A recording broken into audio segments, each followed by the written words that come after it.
1451 में सरहिंद के गवर्नर और अफगान सरदार बहलुल खान लोदी ने लोदी राजवंश की स्थापना की, जिसके साथ ही सैयद शासन का अंत हो गया। अपनी रणनीतिक प्रतिभा के लिए जाने जाने वाले बहलुल ने अफगान जनजातियों को एकजुट किया और सल्तनत के क्षेत्रों का विस्तार किया, जिससे लोदी राजवंश के शासन की नींव रखी गई। 1489 में बहलुल खान की मृत्यु के बाद उनके दूसरे बेटे सिकंदर लोदी ने गद्दी संभाली। एक दूरदर्शी नेता के रूप में उन्होंने 1504 में आगरा शहर की स्थापना की और राजधानी को दिल्ली से स्थानांतरित कर दिया, जिससे यह संस्कृति और प्रशासन का एक संपन्न केंद्र बन गया। सिकंदर के शासनकाल में सल्तनत नई वास्तुकला और प्रशासन में उन्नति के साथ फली फूली। 1517 में सिकंदर का सबसे बड़ा बेटा इब्राहिम लोदी सुल्तान बना। अपनी योद्धा भावना के बावजूद उसका शासन विद्रोह और अशांति से भरा रहा। सत्ता को केंद्रीकृत करने के उसके प्रयास ने कुलीनों को अलग थलग कर दिया और सल्तनत को कमजोर कर दिया। उनकी नीतियां हालांकि साहसिक थीं, लेकिन अलोकप्रिय थीं। इब्राहिम को अफगान जनजातियों और तैमूर साम्राज्य के साथ लगातार युद्ध का सामना करना पड़ा। 1526 में पानीपत की लड़ाई में निर्णायक मोड़ आया। इब्राहिम लोदी का सामना तैमूर शासक और मुगल साम्राज्य के संस्थापक बाबर से हुआ। दोनों सेनाओं के बीच एक निर्णायक युद्ध हुआ, जिसने भारतीय इतिहास की दिशा बदल दी।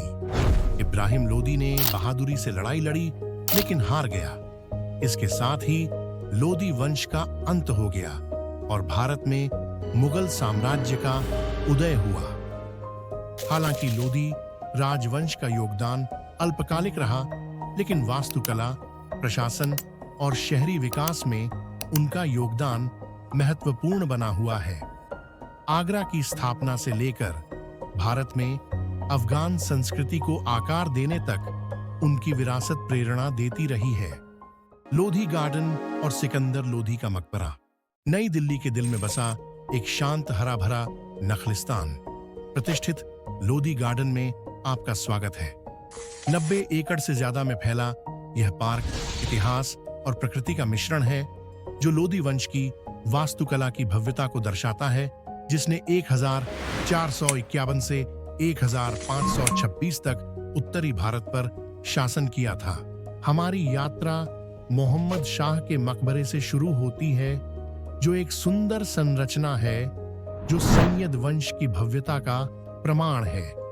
यह मकबरा अपने अष्टकोणीय आकार और जटिल नक्काशी के साथ बाद में लोधी द्वारा अपनाई गई स्थापत्य शैली का अग्रदूत है।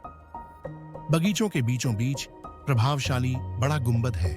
सिकंदर लोधी के शासनकाल के दौरान 1494 में निर्मित यह विशाल संरचना एक मकबरा नहीं है, बल्कि 3 गुंबद वाली मस्जिद और एक दीवार वाले घेरे की ओर जाने वाला प्रवेश द्वार है। मलबे के निर्माण और बारीक विवरण का अनूठा मिश्रण इसे एक आकर्षक वास्तुशिल्प चमत्कार बनाता है।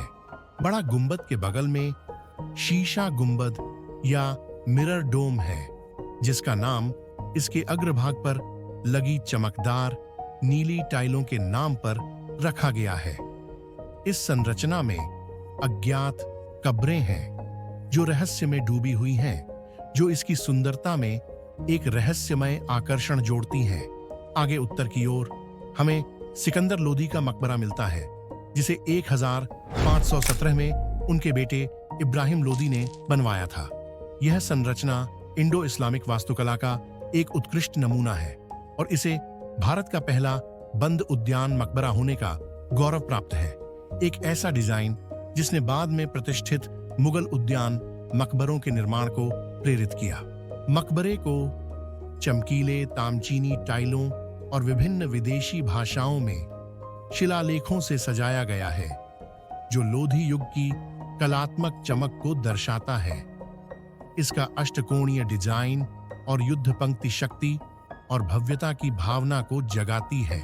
आगे चलने पर आपको अथपुला या 8 पंखों वाला पुल मिलेगा, जो मुगल काल की एक शानदार संरचना है जिसे सम्राट अकबर के शासनकाल के दौरान बनाया गया था।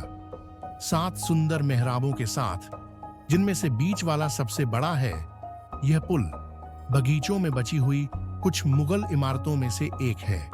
उद्यान में प्राचीन जल संरचनाओं के अवशेष भी हैं, जो एक ऐसी धारा की ओर इशारा करते हैं जो कभी यमुना नदी तक बहती थी। ये विशेषताएं रहस्य का एक स्पर्श जोड़ती हैं और हमें बीते युग से जोड़ती हैं। लोधी गार्डन सिर्फ एक पार्क नहीं है, यह एक पुरातात्विक खजाना है जो सैयद और लोधी काल की कलात्मक और स्थापत्य विरासत की एक झलक है। चाहे आप सुबह की सैर के लिए आए हों, ऐतिहासिक खोज के लिए आए हों या फिर शांति का आनंद लेने आए हों, इस कालातीत स्वर्ग में हर किसी के लिए कुछ न कुछ है।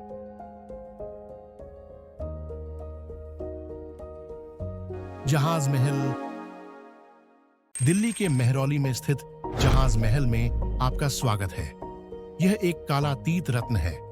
1451 से 1526 ईस्वी के बीच लोदी वंश के दौरान निर्मित इस वास्तुशिल्प चमत्कार का नाम इसके आसपास के हौज-ए-शम्सी में दिखाई देने वाले प्रतिबिंब के कारण पड़ा, जो पानी पर तैरते जहाज जैसा दिखता है।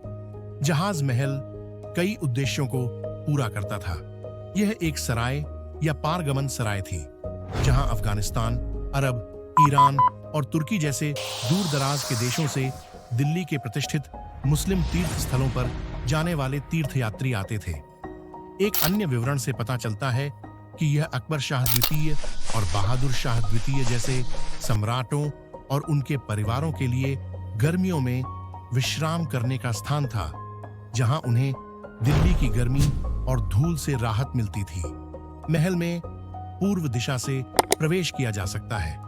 इसके मध्य में एक प्रांगण है जो कभी आयताकार था, लेकिन अब यूं आकार में दिखाई देता है।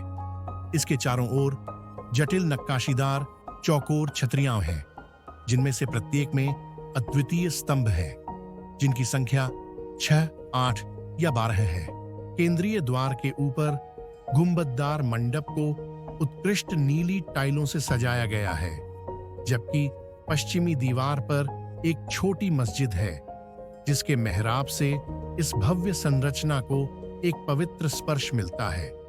जहाज महल सिर्फ एक वास्तुशिल्प चमत्कार ही नहीं है, यह एक सांस्कृतिक केंद्र भी है। सम्राट बहादुर शाह द्वितीय द्वारा शुरू किया गया जीवंत फूल वालों की सैर उत्सव हर अक्टूबर में यहां आयोजित किया जाता है। हालांकि ब्रिटिश शासन के दौरान इसे बंद कर दिया गया था, लेकिन 1961 में प्रधानमंत्री जवाहरलाल नेहरू के नेतृत्व में इसे फिर से शुरू किया गया। जहाज महल दिल्ली के समृद्ध इतिहास का एक प्रमाण है, जिसमें वास्तुकला की भव्यता और सांस्कृतिक महत्व का मिश्रण है। आतिथ्य और विरासत का प्रतीक, यह दुनिया भर के पर्यटकों को आकर्षित करता रहता है। दिल्ली का जहाज महल एक आश्चर्यजनक मध्ययुगीन संरचना है, जो आसपास के पानी पर एक जहाज की तरह तैरती हुई प्रतीत होती है, जो लोदी वंश की स्थापत्य कला की प्रतिभा को दर्शाती है। हमें उम्मीद है कि आप सभी को दिल्ली के ऐतिहासिक स्मारक का यह 9वां एपिसोड पसंद आया होगा। अगले एपिसोड के लिए बने रहें। आपका मित्र रविंद्र कुमार गुप्ता, RKG।